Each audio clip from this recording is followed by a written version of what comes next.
Hoy hablaremos sobre los extensores largos del cuello, pero ya no como un grupo muscular, sino de manera individual sobre cada músculo por separado. Haremos esto para poder determinar de manera más precisa y detallada cuál puede ser la causa de la debilidad de los extensores largos del cuello. Porque tantos músculos no se debilitan todos al mismo tiempo.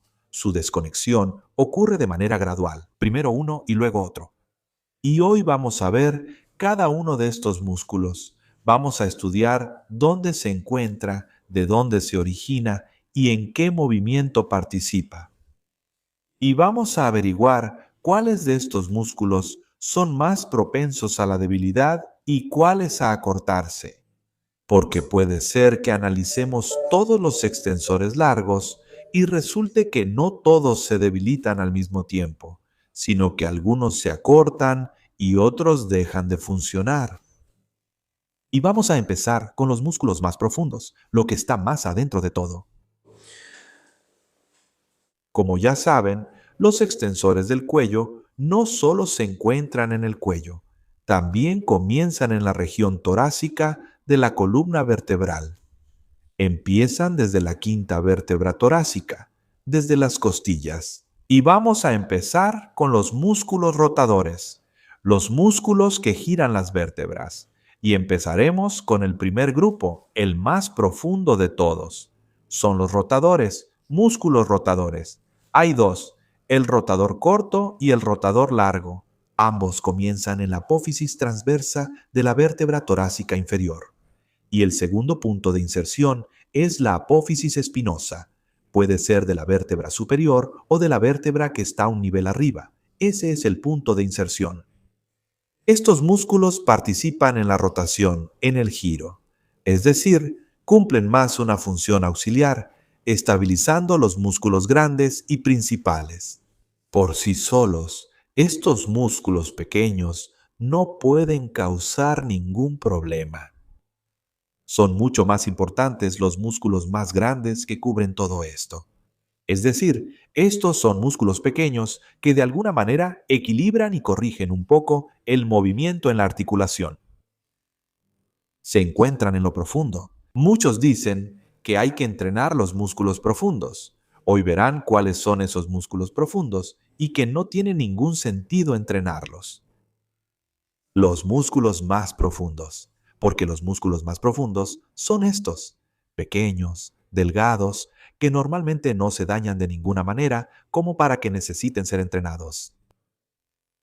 Además, aparte de los músculos rotadores, entre los músculos profundos del cuello y la espalda se encuentran los músculos multífidos y los músculos semiespinosos.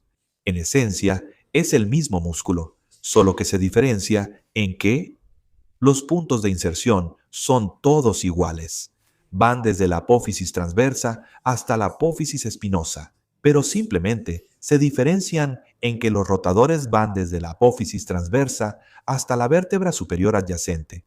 Los rotadores largos atraviesan una vértebra.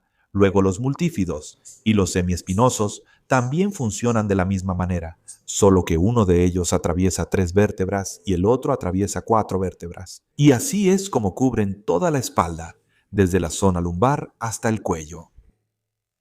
La capa más profunda de los músculos, uno debajo del otro.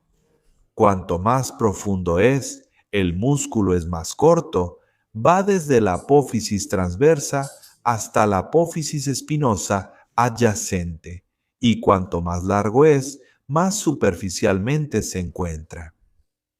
Ya pasa por 4, 5 vértebras, pero todos tienen los mismos puntos de inserción. Aquí va desde la apófisis transversa hasta la apófisis espinosa. Participa de la misma manera en la rotación, participa en el movimiento, en los giros, es decir, hace que se muevan de manera más detallada precisamente estas pequeñas articulaciones.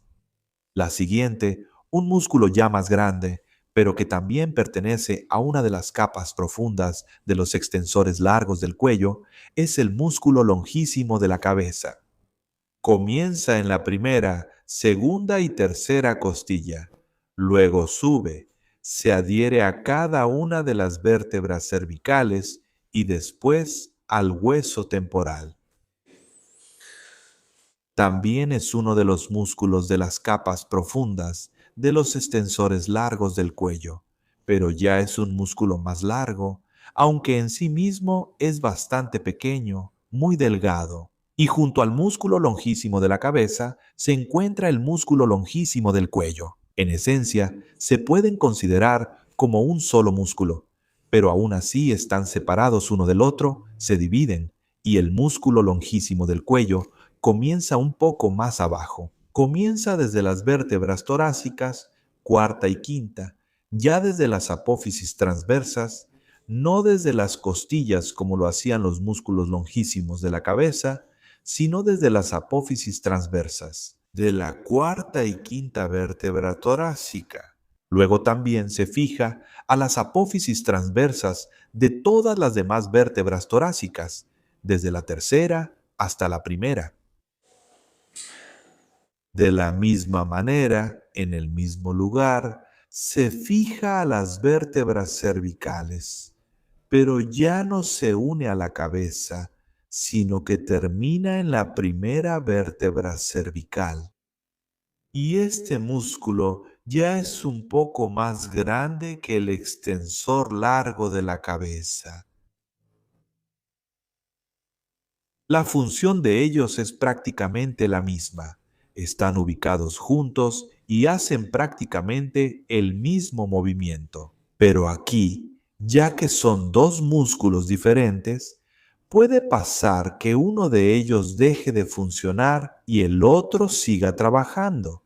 Por eso se complementan entre sí. Por ejemplo, puede dejar de funcionar el músculo longísimo del cuello y seguir trabajando el músculo longísimo de la cabeza y viceversa. O sea, una puede trabajar en lugar de la otra. Y en este caso, si por ejemplo se produce algún bloqueo articular o alguna fijación de la cuarta y quinta vértebras torácicas, entonces en este caso la que más va a sufrir es precisamente el músculo longísimo del cuello. Pero seguirá funcionando el músculo longísimo de la cabeza, y si hay una fijación de las costillas, entonces se desactivará el músculo longísimo de la cabeza porque se conecta a ellas, y quedará funcionando el músculo longísimo del cuello. Es decir, así es como se respaldan mutuamente. Los siguientes músculos, que también pertenecen a los extensores largos del cuello, pero que también se encuentran en lo profundo, son el músculo semiespinoso. Se encuentra entre las apófisis espinosas y conecta las apófisis espinosas, desde la segunda vértebra cervical hasta la primera vértebra torácica. Simplemente va de esta manera. Tiene diferentes fibras, algunas son más largas y otras más cortas. El músculo en sí es pequeño, débil y no puede desarrollar mucha fuerza. Su función principal es participar en la estabilización de las vértebras cervicales durante la flexión y extensión. En cierta medida, también se tensa y participa en estos movimientos. También, junto al músculo espinoso del cuello, se encuentra el músculo espinoso de la cabeza. De la misma manera, se origina en las apófisis espinosas, pero solo desde las apófisis espinosas de la tercera a la primera vértebra torácica y también de la quinta y sexta vértebra cervical. Pero ya se inserta en el propio hueso occipital, es decir, aquí es donde se fija. Este ya es un músculo más fuerte que el músculo espinoso. El músculo semiespinoso del cuello. Aquí ya puede participar en cierta medida en la extensión de la cabeza. Así es como va. El siguiente músculo es el músculo semiespinoso. Acabamos de ver los músculos espinosos, los que se encuentran entre las apófisis espinosas. Sus puntos de inserción son las apófisis espinosas. Los semiespinosos van entre la apófisis transversa o entre la costilla y la apófisis espinosa, y se distinguen el músculo semiespinoso de la cabeza y el músculo semiespinoso del cuello. En principio, se puede considerar esto como un solo músculo. Comienzan en las apófisis transversas de 6 vértebras torácicas, se fijan a todas las apófisis transversas de estas vértebras y luego se insertan en las apófisis espinosas de las vértebras cervicales, desde la sexta hasta la segunda.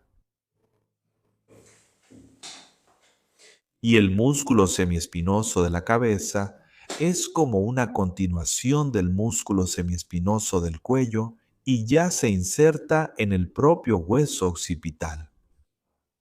Es decir, de esta manera, todo este grupo, los músculos espinosos, los músculos semiespinosos, los músculos longísimos de la cabeza, los músculos longísimos del cuello, ellos forman la capa más profunda de los extensores largos del cuello.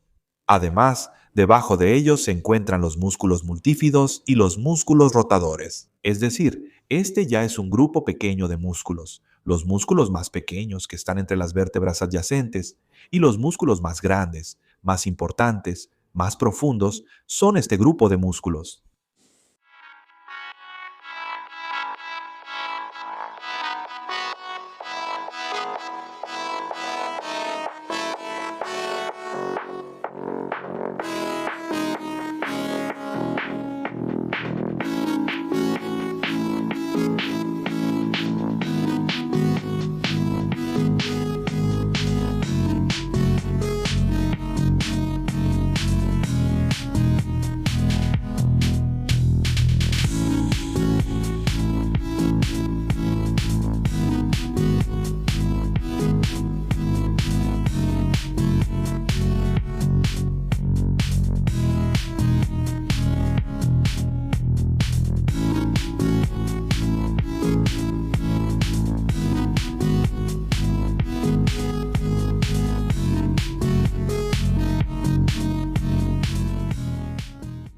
Son dos músculos esplenios, el músculo esplenio del cuello y el músculo esplenio de la cabeza. Estos ya son músculos más importantes, más sólidos que los demás. Los que están debajo de ellos, por dentro, son músculos pequeños y delgados que participan más en la estabilización, en movimientos pequeños y precisos que corrigen los movimientos de estos dos músculos grandes y potentes. Y estos dos músculos son el esplenio del cuello y el esplenio de la cabeza. Ellos ya asumen la carga principal durante el movimiento, al flexionar y extender, y la debilidad de los extensores largos del cuello pasará desapercibida cuando todo lo demás, por ejemplo, deje de funcionar. Por ejemplo, si desactivamos todos los demás músculos y dejamos solo estos dos músculos, solo dejamos estos dos músculos esplenios. Y por eso, a menudo sucede que, por ejemplo, hay fijaciones de las costillas y los músculos que se adhieren a las costillas se desactivan, pero todavía quedan estos músculos esplenios y ellos todavía pueden funcionar. Y a menudo sucede que sigue funcionando el músculo esplenio del cuello, pero se desactiva el músculo esplenio de la cabeza, sigue funcionando y se desactiva el músculo esplenio del cuello. Y al mismo tiempo, vemos que el músculo como que no está en partes separadas. Aquí, por ejemplo, está la parte superior, pero el músculo esplenio del cuello no está. Y aquí como si no hubiera nada, como un vacío. Y luego, todo este grupo de numerosos músculos que acabamos de analizar, todo esto está cubierto por el trapecio superior. Todo esto de arriba está cubierto por el trapecio superior. Todo está cubierto. Al final, hoy descubrimos que el extensor largo del cuello no es un solo músculo que pueda simplemente apagarse. Es un grupo de músculos que incluye incluso músculos muy pequeños, muy finos, que comienzan desde la sexta vértebra torácica, desde las costillas, desde las sextas costillas, desde las apófisis transversas, desde las apófisis espinosas. Unen los músculos más pequeños, las vértebras adyacentes y los músculos más grandes, que ya van desde la vértebra torácica hasta el hueso occipital y el hueso temporal. Y todo esto junto forma el grupo de los extensores largos del cuello. Y cada uno de estos músculos debe funcionar. Si, por ejemplo, una costilla se ha desplazado, ya se desactiva uno de los músculos. Por ejemplo, se desactivará el músculo longísimo del cuello. Si una vértebra queda fijada, entonces se desactivará, por ejemplo, una parte del músculo esplenio.